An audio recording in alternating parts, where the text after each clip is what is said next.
Hey guys, how's it going? This is our KitchenAid 4.5 quart mixer that I purchased from Walmart a little over a month ago when it was on sale. And ever since I picked this up, she has been using this thing nonstop and she absolutely loves it. So I'm going to do a real quick video and just share a tip on how I decided to store these attachments that came with this mixer. And if you're like me and have a small kitchen, you're going to have very limited storage space. Or even if you have a larger kitchen and you have lots of cabinets and drawers, but they're already just packed full of stuff, I'm just going to share a tip on how I decided to store these attachments that came with this mixer. Now, first off, the first thing I want to point out is I like this mixer. Again, it's a 4.5 quart mixer, but it doesn't take up a lot of space on the cabinet.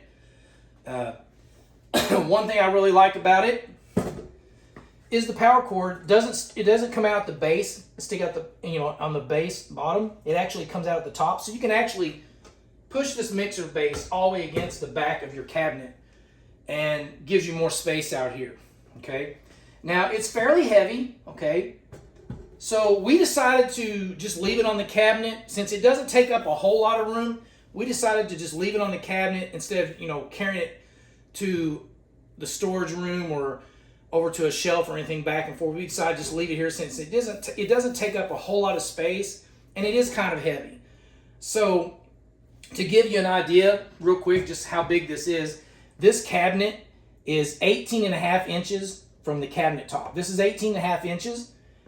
And when I set this mixer all the way back, it's 13.5 inches from the back to the front edge, or pretty close, roughly 13.5 inches from the back splash to the front of that mixer.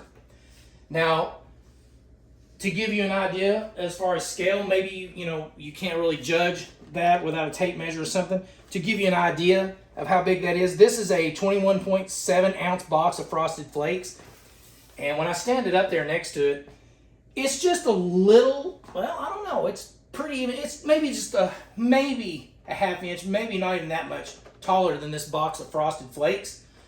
And when I lay that box down, it roughly sticks out exactly the same distance from the back. So that gives you an idea. So if you're thinking about picking one of these up on sale and you just want to have an idea of just how big it is on your cabinet, and you have a box of Frosted Flakes, 21 ounce, you can just roughly kind of get an idea how tall it's going to be and how far it's going to stick out. So I thought I'd point that out to you.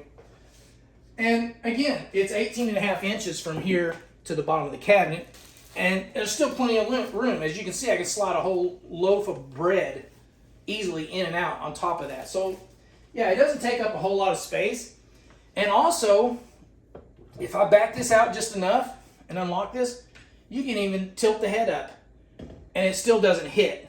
Okay, you just can't back it all the way against the bottom all the way against the back. But again, it's a pretty compact mixer. I really like it, and so I'll point that out real quick. Now, as far as getting to the attachments, again, if you have a small kitchen or you have drawers and cabinets just packed full of stuff and there's just no room for these attachments, the best thing to do is just leave them in the bowl, okay? They will all fit in the bowl, no problem. And you can just lower the head down and lock it. And there you go. You can just leave them in the bowl, okay? No problem. And this way it keeps everything together. You're not misplacing any of the attachments. You're not going to lose anything. It's going to keep it all, all contained in one area.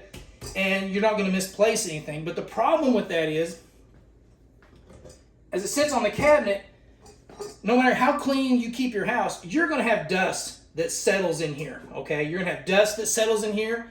If you're like me and you have a pet, a dog or a cat, no matter how hard you try, that hair just seems to get everywhere. It just seems to float through the air, and you're going to end up with dust and pet hair in here and stuff like that.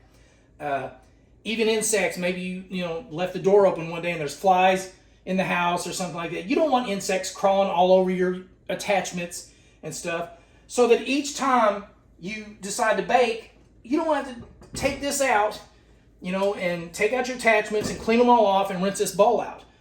it's much easier if you could keep all this clean so it's just ready to go, you know, when you want to use it. So I'm going to share some ideas with you. You probably won't like some of them. And then I want to share a tip with what I did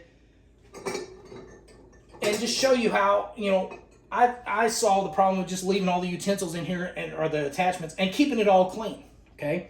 Now, the first thing you can do, it may not be very appealing to the eye, okay? But you can take a Walmart bag, just a little plastic bag.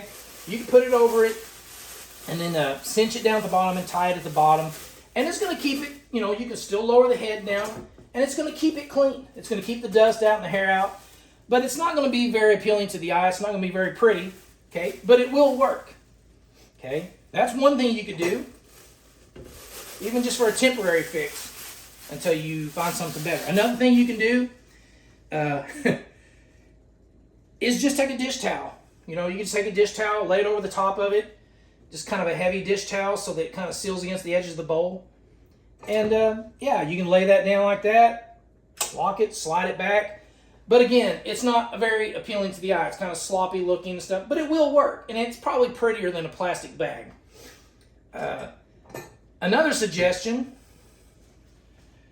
a lot of you won't like this, but it will work, is if maybe you work at a restaurant or you cook with hairnets, you know, wear a hairnet when you cook, you can just take a large hairnet and you can just put that right over it, and then you can lower that down. And it's going to keep the dust out pretty good. These hairnets, they do have, like, you know, they're not real tightly woven. You do have some gaps. You might have to double up on your hairnets, okay? But again, it's going to keep pet hair and dust out of there pretty good. And it's not sloppy. It hangs because it's got the elastic. It's going to hang and fit tight against the bottom. And it's going to look a little neater looking. But again, you may not want people coming over and seeing you with hairnets over your mixing bowl. Another suggestion is a shower cap. If, you know, maybe you went on a trip recently and you stayed at a hotel, a lot of times they'll give you free shower caps in the bathroom. You can just bring a couple of those home and you can put a shower cap over it. But again, you may not like the way that looks. So I didn't think she'd like any of these ideas. So my tip is, you know, everyone has mixing bowls and Tupperware laying around. We have a lot of mixing bowls, Tupperware, stuff like that. And every so often, you know, you're going to loan one of these bowls out to a friend, okay, and you're never going to get it back. Or you're going to make something for a bake sale, or, you know, a get-together, family get-together, or something, family dinner or something. And a lot of times you don't get your bowl back, or maybe you cooked this, accidentally dropped it and cracked it, or washed it in the dishwasher so many times it got hot over time and cracked, and you end up throwing the bowls out. My tip is, do not throw out the lids. I have a box where I keep all of our old Tupperware lids, mixing bowl lids, even pots and pans. I'll keep some of the nicer lids for just in case, you know, you can use it for something else. And in this case, it paid off because, you know, I dug through our box of lids and I came up with this Betty Crocker lid. It's a mixing bowl lid, and I'm sure it came from Walmart.